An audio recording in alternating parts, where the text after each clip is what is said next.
back. Nice to see you. Thank you. It's good to be here. I'm good. Things are going great, aren't they? So far, things are going great. I have a couple of things I'd like to know about, one of which is you spend time in Paris. Now, you don't live in Paris, but you spend time in Paris. I don't live in Paris. They have that new tax rule, which is I don't know like anything 75. about it. You don't know anything about it? No. Well, yeah. We'll just say you wouldn't. We don't. I don't make the same kind of money that you make. I don't make the same kind of money you make. That's the problem. But you enjoy your time in Paris? I do. How can I you love not? Paris. It's such a great city. It's beautiful. It's just, I think the city is even. Like you can't have the building over a certain height, and so you can get to see the sun when the sun is out. And it's just really a beautiful place to be. It's a certain, maybe you'll agree with this, it's a certain je ne sais quoi. Je ne sais quoi, mais parlez-vous française? Moi? Moi? Ici.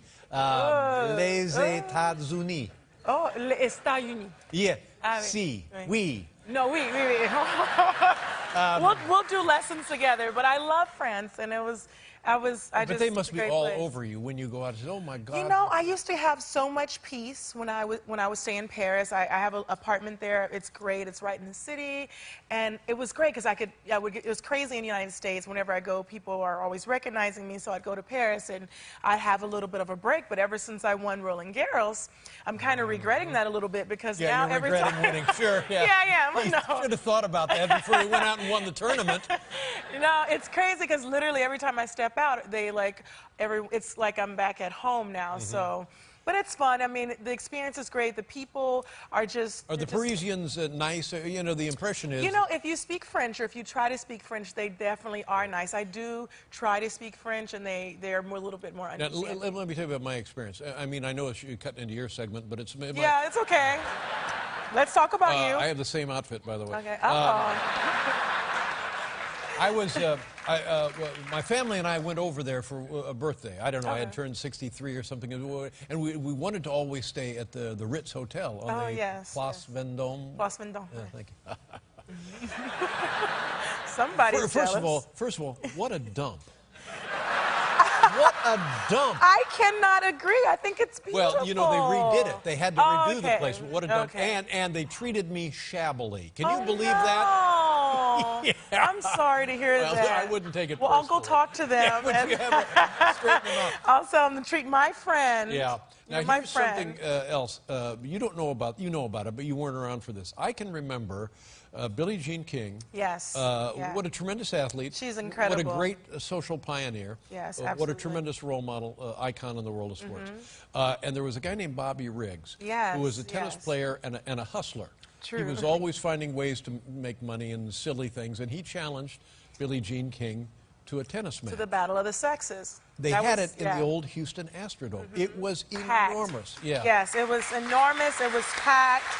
You know, it was 40 years ago. It was 40 years ago, and incidentally, 40 years ago as well, Billie Jean King started the WTA Tour, which is why people like me and my sister and every female athlete that plays tennis have an opportunity to play tennis and just be powerful, wonderful, amazing, beautiful female athletes. And we all owe thanks to Billie Jean King. Now, you must know Billie Jean. Have you spent time with her? I love Billie. You know, she was able to start and open so many doors for me. I know her really well. I had the opportunity to work with her years ago. She was captain of her Fed Cup, and she was coaching the team. So I got so many tips to this day. I literally use them in some of my matches every day. Now, as I recall, this battle of the sexes, Billie Jean, my memory is that she crushed Bobby Riggs. She beat him pretty good. Right. Now, girl power. Is there? What would happen if something like that occurred today? Well, who would it be? Well, I don't know. Let's say you would be the. I was hoping you'd say. All right, feminine side, and me. And you. Oh. Well, actually, it's funny because Andy Murray, he was been joking about myself and him playing a match, and I'm like, Andy, seriously, like, are you kidding me? Because for me, tennis and men's tennis and women's tennis are completely almost two separate sports. So I'm like, if I were to play Andy Murray, I would lose 6-0, 6-0, and 5 to 6 minutes, maybe 10 minutes, because no, it's true. It's true. It's a completely. It's a completely different sport. The men are a lot faster, and they serve harder, they hit harder. It's just a different game, and I love to play women's tennis, and I only want to play girls because I don't want to be embarrassed. I would not do the tour. I wouldn't do Billie Jean any justice. So Andy, stop it. Yeah. I'm not gonna let you kill me. I'm with you when it comes to tennis. I only want to play girls. Yeah. We got that going on. See, we have something in common. We got more than something in common. I knew it. I just felt like we had this connection. You're still a kid, but in terms of your professional career, you've been at it such a long time.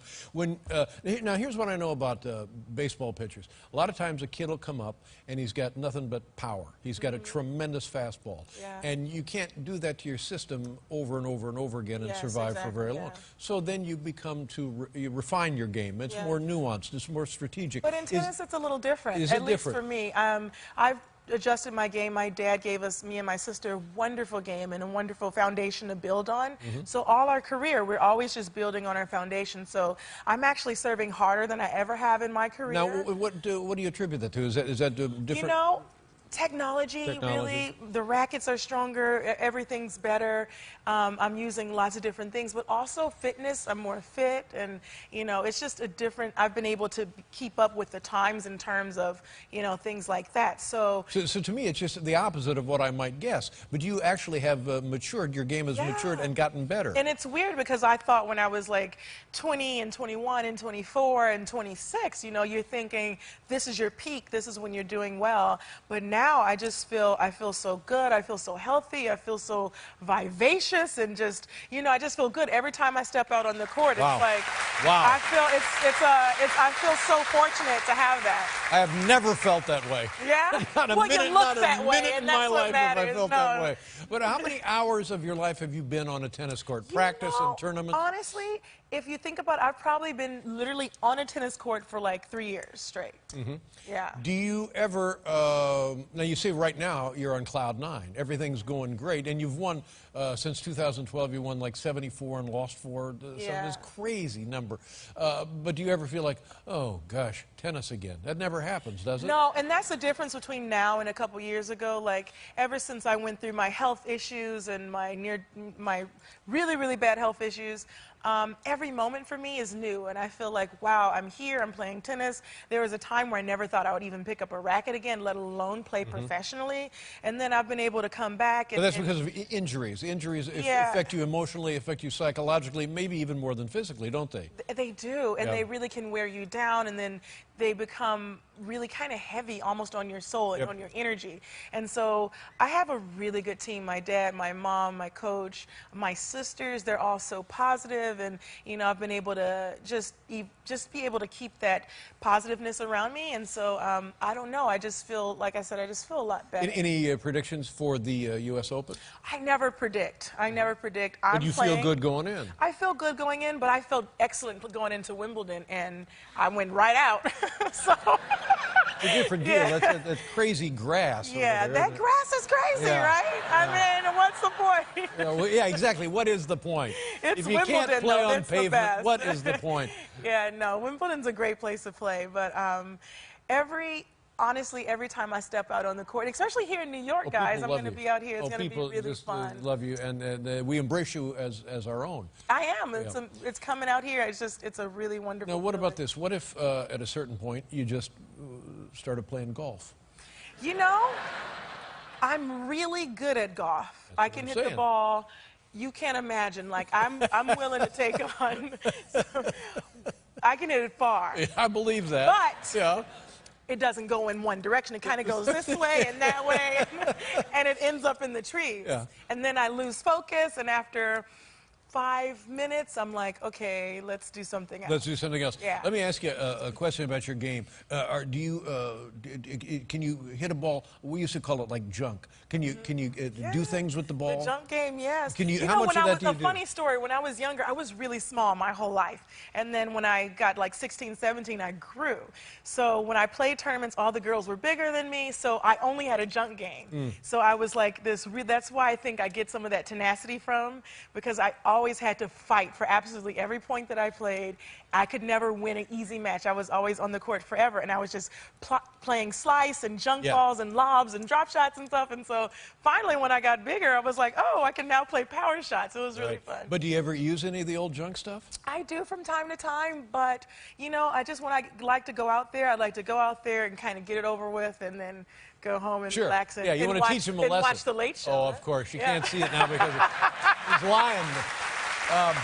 But the only kind of backhand I could hit was a slice. So it would go over the net, and it looked like it was... Those shots can but be then they come back. Though. Honestly, one time I pulled a guy right out of his shorts with that slice. Oh, my. Yeah, it was tremendous. Oh, but that was the only thing I could do. Hey, that's a lot. Those slice shots are tough. Yeah. They're really, really tough.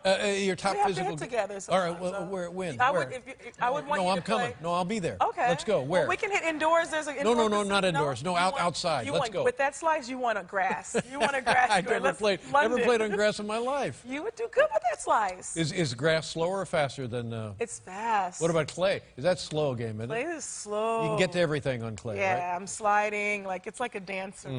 Yeah.